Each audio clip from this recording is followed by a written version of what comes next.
Momento de adorar. Cristo está a la puerta. El ministerio La Gloria Postrera te invita a un momento de reflexión en tu vida. Y ahora, la evangelista Lorena Torres.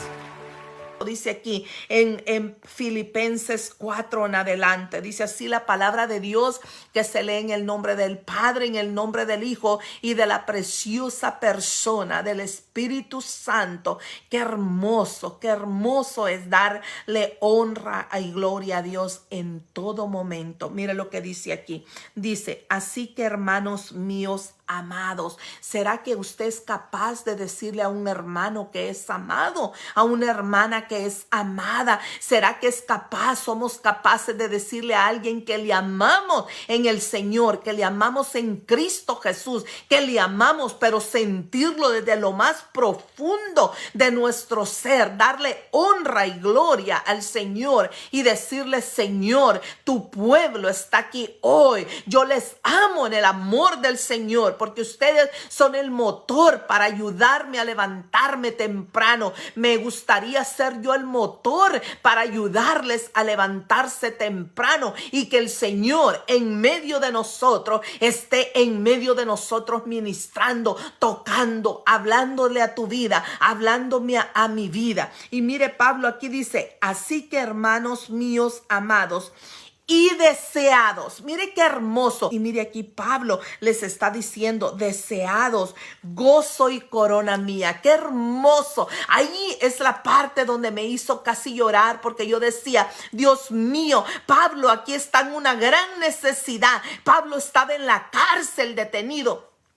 Pablo estaba a punto de ir a la horca. Pablo estaba a punto de dar su vida por haber andado predicando la palabra de Dios. Y les dice, gozo y corona mío. No solamente él sabía que ellos, todos ellos, los de esa iglesia, iban a ser parte de aquellas piedras preciosas que el Señor un día, cuando nos llame a su presencia y nos ponga corona en nuestras cabezas, nos va a poner esas perlitas, esas coronas, esas piedras de todas aquellas personas que aceptaron a Cristo Jesús un día, de aquellas personas que dieron el paso de arrepentimiento por la palabra que el Señor nos usó para darle a esta persona, la palabra que le impactó, la palabra que cambió, la palabra que transformó una vida. Y Pablo era un motor, Pablo era un legado, Pablo era aquella persona que había iba a quedar para siempre en los corazones de estos hermanos en Cristo. Y no solamente eso, sino que sabía que ellos estaban escritos en el libro de la vida, que ellos eran verdaderamente hijos de Dios. Mire lo que les dice, gozo y corona mía, estad así firmes en el Señor. Amados, les dice, qué hermoso es saber que Pablo sabía que aquel remanente, aquellas personas a las cuales él les había llevado, les había ministrado la palabra, seguían fluctuantes, seguían firmes, porque la persecución ya estaba. Precisamente por eso Pablo estaba a punto de pagar con su vida. ¿Por qué? Porque había estado él hablando, llevando la palabra del Señor, hablando de Jesucristo, y hablar de Jesús en aquel momento era el sello para que tú murieras, para que alguien muriera. ¿Será que nosotros ahora somos capaces de hablar de Jesús vivo y ser perseguidos y que alguien nos pueda perseguir y que nosotros estemos firmes, estar constantes, estar nosotros rectamente delante de Dios? Y algo hermoso aquí, mire lo que dice, ruego a Evodia y a Síntique que sean de un mismo sentir en el Señor. Estas eran dos mujeres que habían trabajado mano a mano con Pablo, pero que le había llegado a los oídos de Pablo que había problema entre ellas dos, que no se estaban llevando bien. Y él dice, ruego a Evodia y a Síntique que sean de un mismo sentir en el Señor. Cuando Cristo ha tocado nuestra vida, no puede haber en medio de nosotros, no puede haber problemas, puede haber que no estemos de acuerdo. Es parte de la vida, es parte de que somos seres humanos y no todos pensamos de la misma manera. Pero estas dos hermanas no se podían ni ver, no podían ni hablarse. Imagínate, y las dos eran grandes siervas del Señor. Las dos habían trabajado mano a mano con Pablo. Las dos, y Pablo sentía en su corazón tristeza porque ellas estaban en desacuerdo, ellas estaban en problemas, estaban enojadas entre ellas mismas, pero Pablo les estaba recordando y diciéndoles que haya un mismo sentir entre ustedes. ¿Para qué? Para que el Señor las encuentre irreprensible delante de Él. Nosotros como pueblo de Dios podemos estar en desacuerdo, podemos no pensar lo mismo, podemos pensar de otra manera, pero en el amor del Señor todo lo debemos de perdonar. En el amor del Señor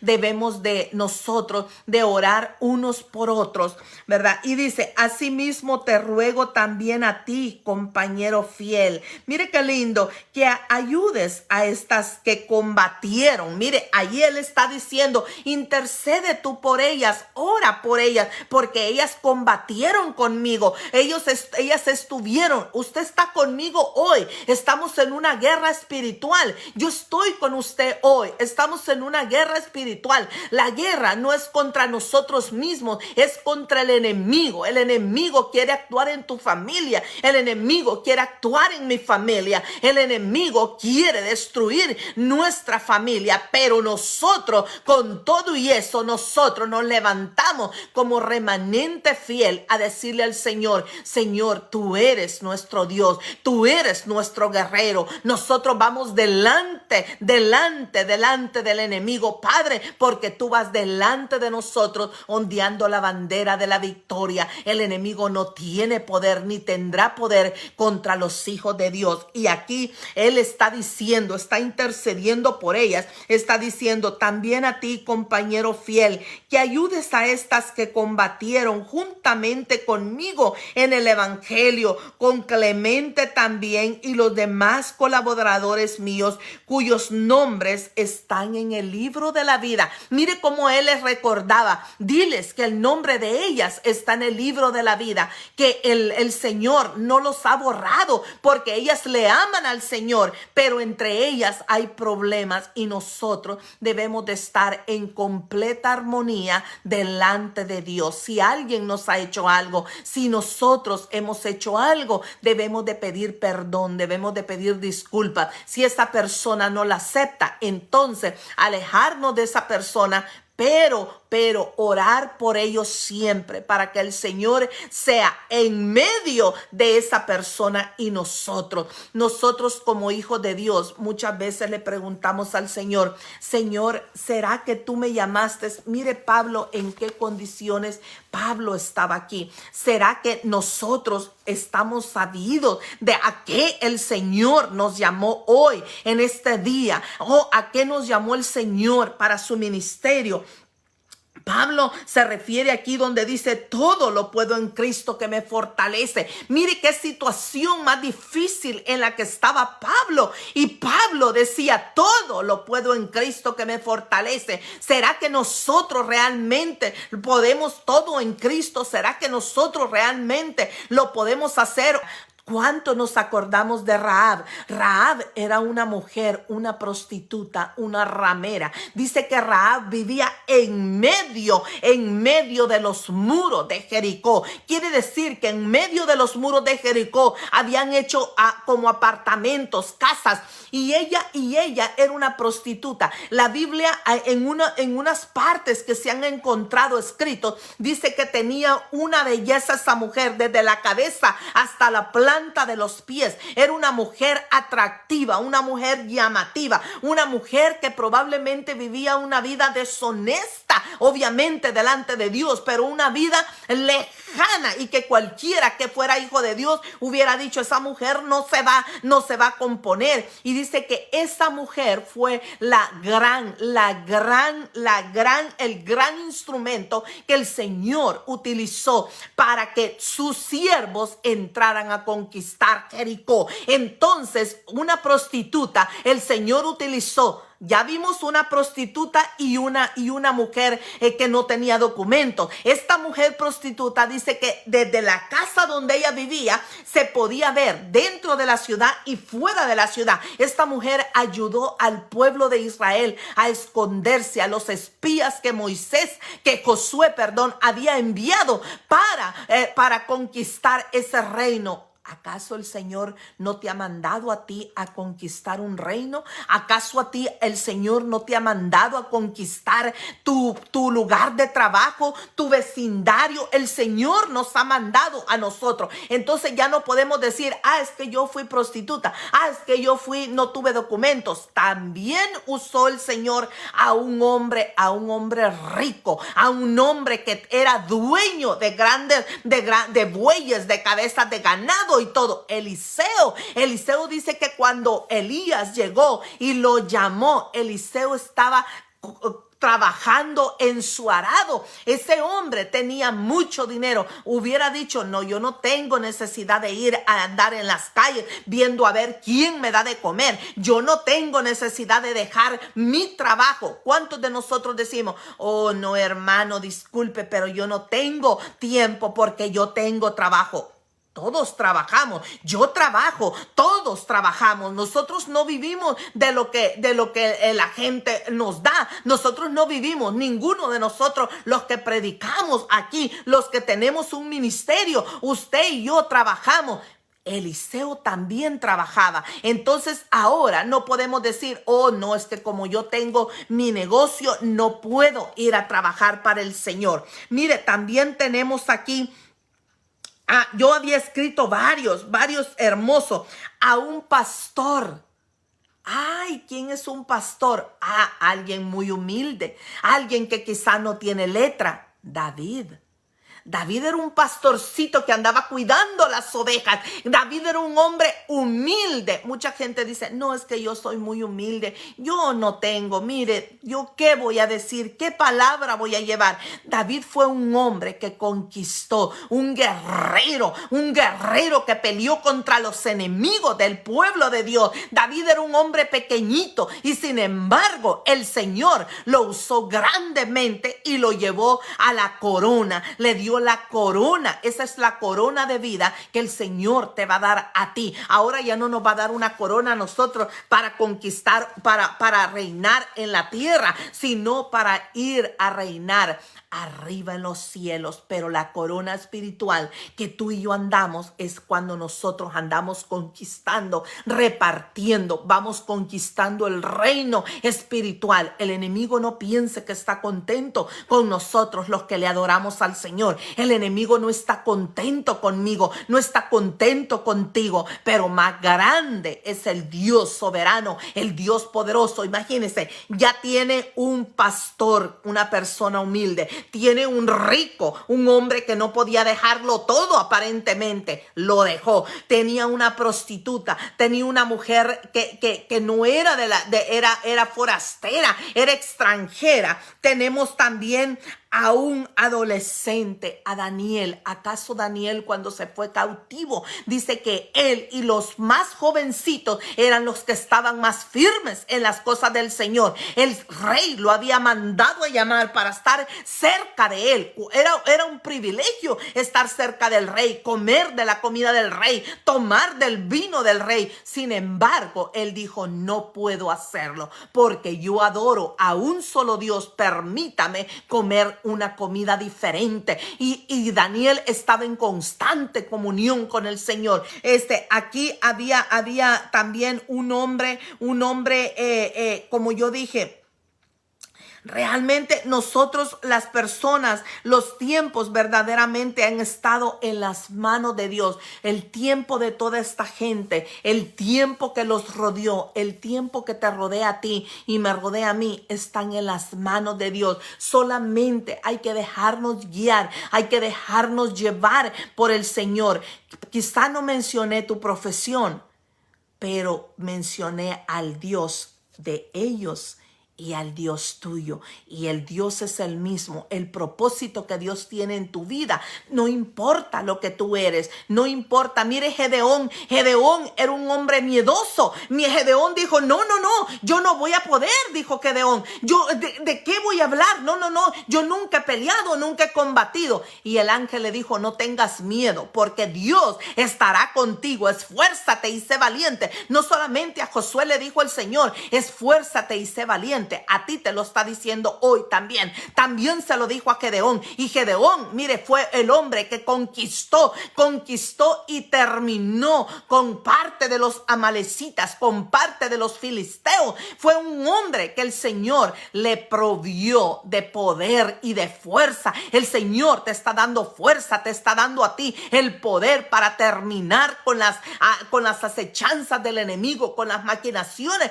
que el enemigo tiene hoy para ti, para tu familia, para mí y para mi familia. Hoy decimos al enemigo, tenías, porque el poderoso gigante, el Dios altísimo, el Dios soberano está conmigo. No hay miedos, no hay nada que a nuestras familias las pueda atormentar. El Señor está pendiente de ti, está pendiente de mí. Mire Pablo, qué hermoso Pablo. Yo quisiera, yo le digo a mi mamá, hermanita Lidia, el día que usted parta a la presencia del Señor, el día que estemos con el Señor, ¿a quién quiere conocer usted? Yo quiero conocer a Pablo. Qué hombre que era capaz de poder decir, sed imitadores de mí como yo soy de Cristo. Qué comportamiento, qué testimonio, qué poder tenía Pablo, qué palabra tenía Pablo, qué forma de vivir tenía Pablo para poder haber dicho esto. No es fácil vivir en las cosas del Señor.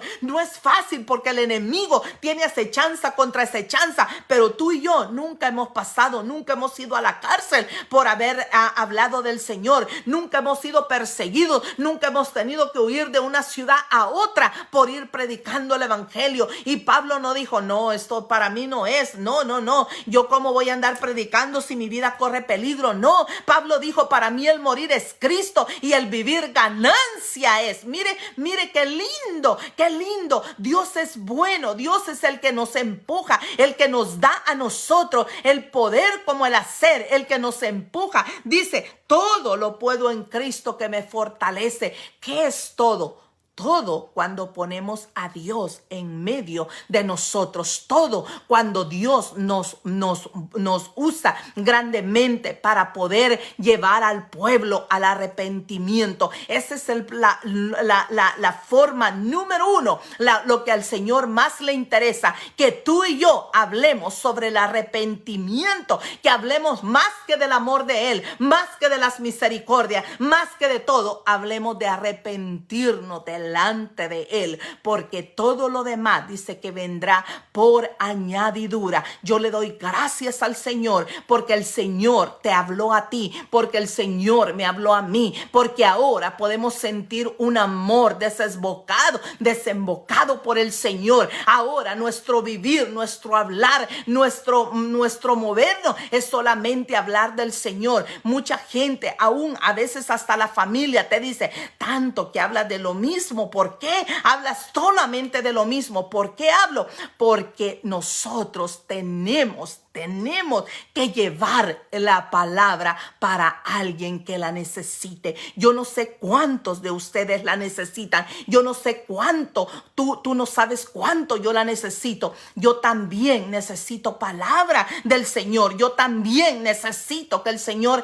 me ministre. Yo también necesito venir a sola delante de Él, arrodillarme delante de Él y decirle, Padre, ayúdame porque estoy a punto de colapsar. Ayúdame, Señor. Realmente yo no siento ese vacío en mí y de repente viene el Señor y me empieza a hablar. Yo les decía la vez pasada que yo estaba orando con la hermanita Lidia y de repente oí un ruido que nunca había oído y era un ruido de viento que jamás había oído. Y cuando abrí mis ojos para ver qué veía cómo las plantas, las flores se movían de un lugar a otro. Imagínense. Y el Señor Señor puso, ¿te das cuenta, Lorena? Mira esas plantas. Y me le quedé viendo a las ramas, a los racimos de rosa que se hacían así para un lugar a otro. Me dijo, mira cómo van, cómo ellas se dejan guiar, cómo ellas se dejan llevar, cómo bailan, cómo danzan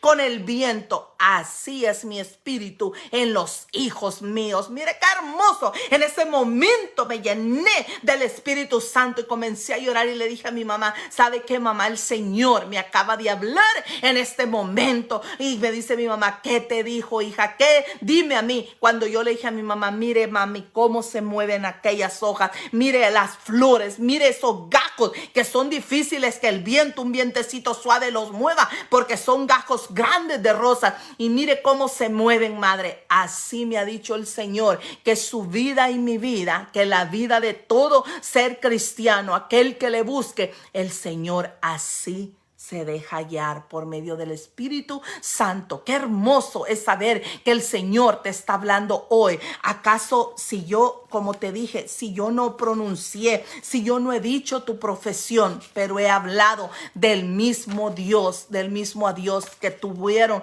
aquellos hombres? Mira Moisés, que le dijo al Señor, Señor, yo no puedo ir, yo soy tartamudo, yo no tengo palabra. ¿Cuántos de nosotros decimos, no, es que yo no tengo palabra, no sé qué decir? ¿Acaso es tu palabra la que vas a llevar? Vas a llevar la palabra del Señor. Él es el que va a poner la palabra en tu boca. Dice que Él nunca nos va a dejar humillado delante de nadie, que Él es el que va a poner la palabra correcta para la persona correcta. Él es el que te va a dar la palabra para que aquella palabra redarguya, para que aquella palabra cambie, para que aquella palabra llegue a impactar aquel corazón de lo cual el Cristo ya entró. Cuando nosotros tenemos la necesidad, cuando el Señor nos pone a hablarle a alguien, es porque Él ya tocó ese corazón, es porque Él ya entró primero. Dios nunca nos va a dejar entrar a un lugar donde Él no sea bien recibido, donde a Él no le quieran. Dios siempre va a querer que nosotros entremos y llevemos al lugar correcto. Entonces yo decía, mire a Lucas era un doctor, Lucas era un gran doctor y uno de los mejores doctores de aquella época. Lucas no era cualquier cosa, era un profesional. Ahora mucha gente dice, no, yo tengo mis estudios, no, yo no puedo ir, eso es para la gente ignorante, eso es para la gente que no sabe. Lucas era un hombre que Lucas fue médico de médicos y médico de Pablo. Lucas estuvo con Pablo atendiéndolo. ¿Y quién era Pablo? Como acabamos de decir, Pablo era un gran siervo del Señor. Mire, a un carpintero, a José. José, nadie habla de José. Nadie ha escuchado hablar de José. José no era cualquier cosa. Acordémonos de que José era aquel hombre que el ángel, Dios mismo, mandó al ángel para que hablara con él. Y le dijo, no tengas miedo de tomar a María, porque ella va a tener un hijo y ese hijo se va a llamar Emmanuel, que significa Dios con nosotros. Ese niño es el Salvador del mundo. Levántate y tómala como mujer. Aquel hombre carpintero, cualquiera dijera, no, es que yo, mire, ni estudios agarré, fíjese, yo soy carpintero. Y aquí este hombre cuidó del niño Jesús. Aquel hombre que viajó con ese niño, lo anduvo cubriendo. Ese hombre no fue cualquier hombre. Aquí estamos hablando a los que son básicamente padrastros. Fíjate cómo el Señor lo usó a él como padre de nuestro Señor Jesús aquí en la tierra, pero no como padre carnal, sino como un padrastro, se puede decir. ¿Por qué? Porque él no era padre de Jesús. Él solamente fue el instrumento que María necesitaba para poderla llevar de un lugar a otro y para que ella se pudiera casar y para que ella, después de tener al niño Jesús, ella pudiera tener sus propios hijos con él. Este hombre no era cualquier cosa. Dios no iba a depositar su hijo en el hogar de un hombre corrupto, de un hombre malo, de un hombre cualquiera. Aquí nosotros podemos ver lo que era José. También aquí podemos ver los pescadores, los discípulos. Hay gente que dice, no, esa gente es muy pobre, no tiene educación, pero tiene lo mejor de lo mejor. Tiene a Dios de su lado. Por eso nosotros nunca debemos de minimizar a ninguna persona, porque Dios puede hacer grandes obras en cada una. Yo a todas mis hermanitas, cuando he hablado con ellas, yo le digo, hermanita, usted puede, porque yo lo tengo en mi corazón. Yo sé en mi corazón y yo siempre sé que Dios te puede usar en gran manera. Así es que entonces, ¿cuál es realmente tu profesión? ¿A qué tú te dedicas? ¿Qué es lo que tú haces? ¿Será que Dios no puede usarte a ti porque tienes esa profesión? ¿Porque tú no tienes ninguna profesión? ¿Porque no tienes ninguna educación? ¿O porque estás muy educado? ¿Será? Dios quiere usarte a ti también como me quiere usar a mí. Y esto es lo que nos va a quedar hoy, que dice Filipenses 4:13. Todo lo puedo en Cristo que me fortalece. Yo no sé a cuántos el Señor le ha hablado hoy en esta mañana. Yo no sé a cuántos el Señor le ha dicho, tú puedes y yo quiero usarte. Tú lo puedes hacer porque yo estoy contigo. Tú esfuérzate nada más, sé valiente, abre tu boca, háblale a quien le tengas que hablar. Yo le doy gracias al Señor, que el Señor les bendiga, que la paz de Dios esté con cada uno de ustedes. Shalom.